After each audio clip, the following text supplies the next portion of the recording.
First, you have some time to look at questions 1 to 6.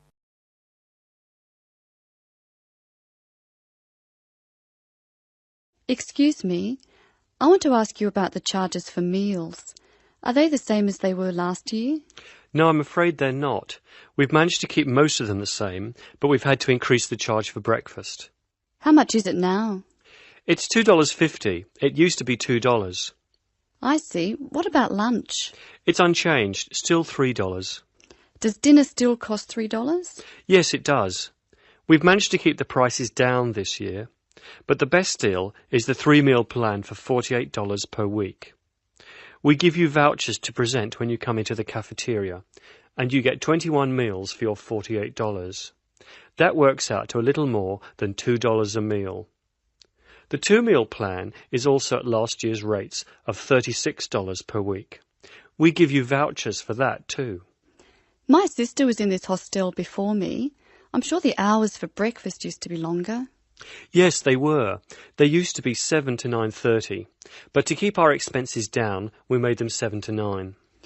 Lunch is the way it was, though. Hold on, dinner, 6 to 7:30, isn't that a change? Yes, it is, and in fact the form is wrong. It used to be 5:30 to 7:30, but now it's 6 to 8 p.m. 6 to 8 p.m, that's good.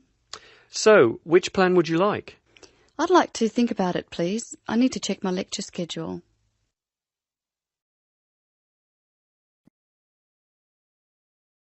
Now listen and answer questions 7 to 10. Can you tell me how to get to my room, please? Of course.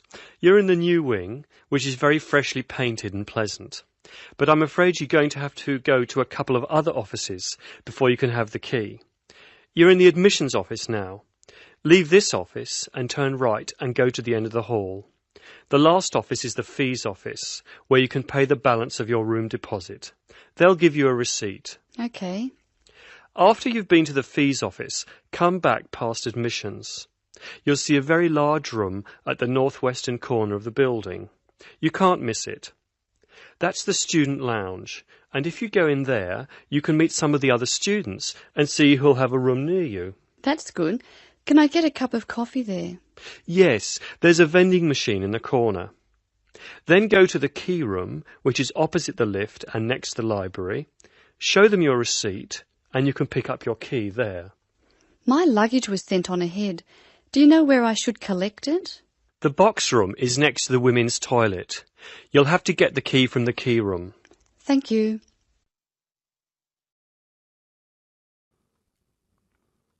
Now listen carefully and answer questions 11 to 15. Well, we certainly have a busy day ahead of us, so let's get started, shall we? You'll find a map of the museum with the itinerary I've just handed out. The museum's our first port of call, so let's have a look at the map now. The door on the right of the entrance hall leads into the gift shop and ticket centre. Once we pick up our entrance tickets, I'd ask everyone to deposit their bags and coats in the cloakroom, which is located towards the back of the gift shop and ticket centre. If you want to pick up an information leaflet, you can approach the information desk situated along the right-hand side.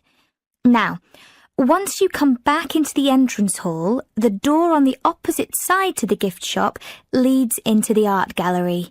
There is a special exhibition on there at the moment which is not to be missed. If you continue on up the entrance hallway, that leads into the main exhibition centre. At the back left-hand side, there are some toilets. Beside the toilets, you'll find the 3D theatre. I strongly recommend that you make time for the 30-minute presentation in the theatre. It is well worth a viewing.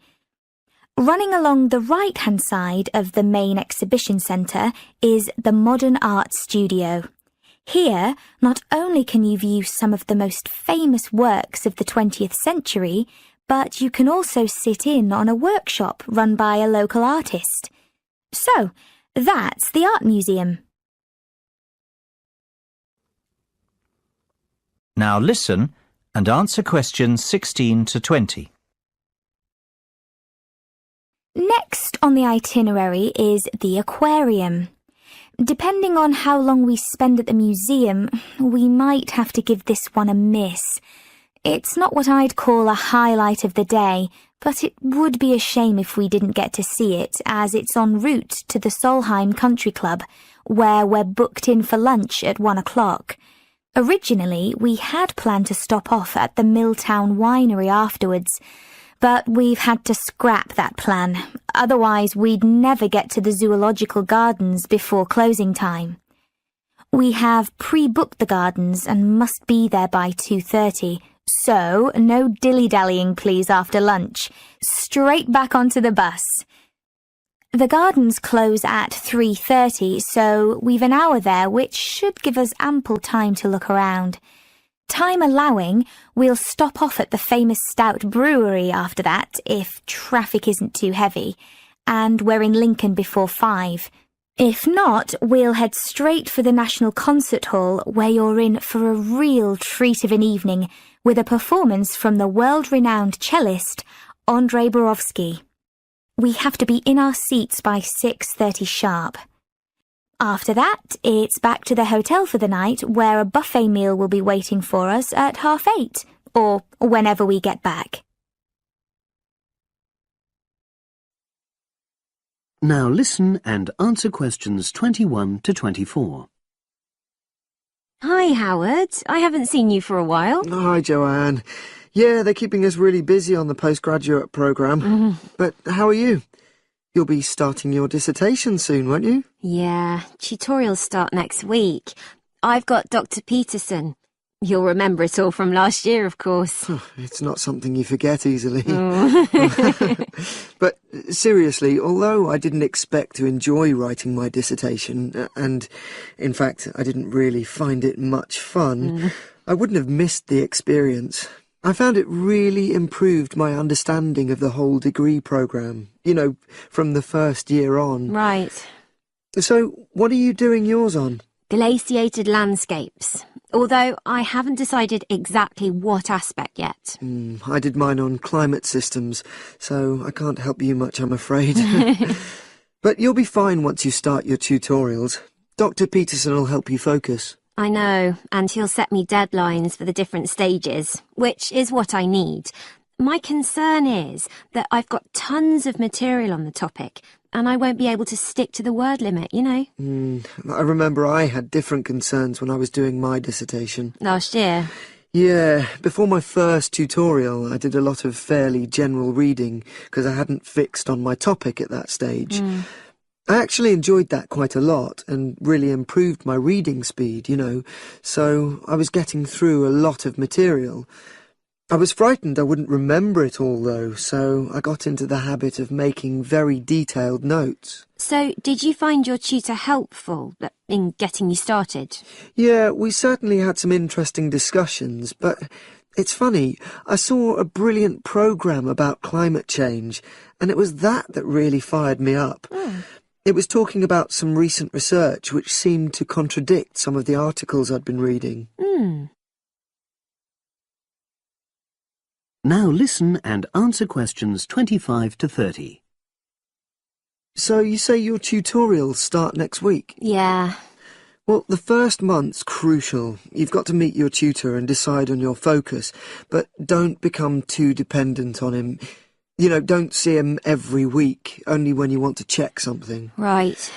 Once you've got the focus, you've got to get reading. It's helpful to look through the bibliographies for all the course modules relating to your topic, and get hold of any books you think you'll need. I haven't got much money. I mean, get the books from the library, far better. And I suppose I should prepare a detailed outline of the chapters? Yeah, absolutely. But don't feel you have to follow it slavishly. It's meant to be flexible. OK. Now, I'm someone who likes to get writing quickly. I can't just sit and read for a month. Not like me, then. But if that's what suits you, you know, your natural approach, then you really ought to start immediately and write the first chapter. Right. Now, Joanne, about the library, it's worthwhile getting on good terms with the staff. They aren't always helpful with undergraduates. I suppose they focus on postgrads more. Maybe. But show them you're serious about wanting to do good work. And what if I can't find what I need? Well, there's interlibrary loans. Borrowing books from other libraries, but I've heard it isn't all that reliable. You're right, but you probably won't need it anyway. Be positive. The library is likely to have most things you need. And during the dissertation writing period, you can take out 15 instead of the usual 10 books. Should I look at previous year's dissertations? You can do. But I won't know which are the good ones. The library only keeps the best, and the staff can advise you. Are they willing to do that? Oh, yeah. And I'm worried about getting journal articles from the electronic library. Have you tried to find any yet? No. Well, you should. It's really straightforward. That's obviously something I'll have to look into. Dr. Peterson will help. Yeah, I know I can go to him if I have any worries. Except he will be away in the second month. It's the holidays. You should ask him what to do while he's away. Gosh, yeah. But I suppose I can get a lot of support from course mates.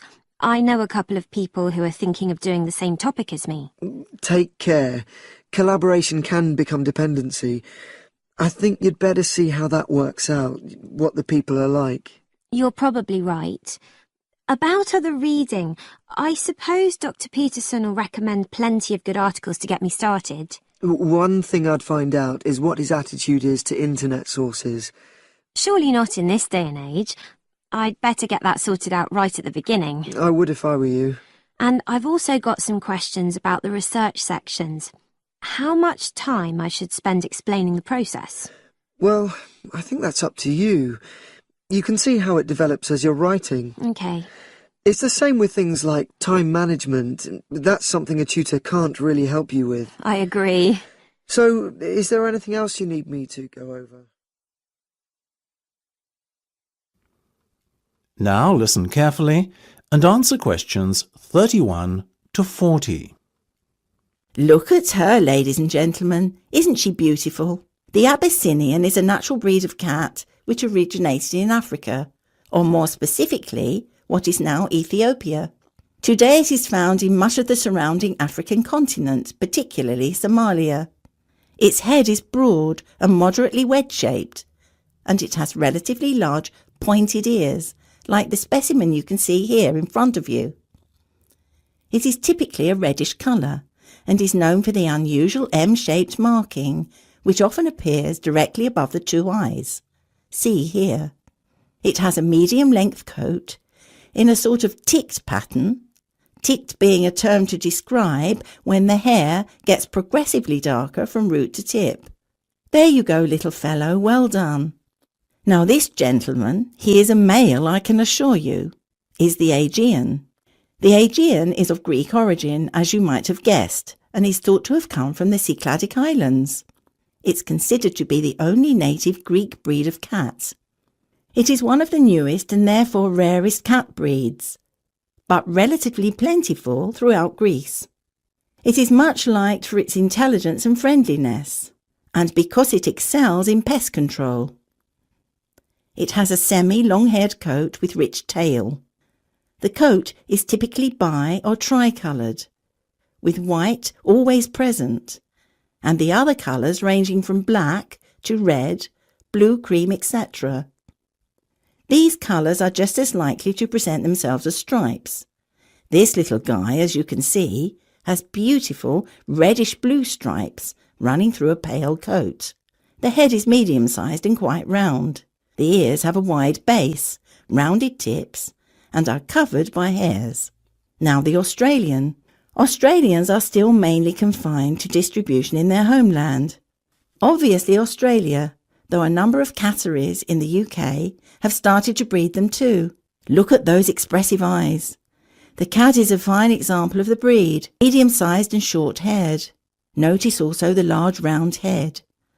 This breed is much loved for its tolerance of children, and because it is very rarely inclined to scratch.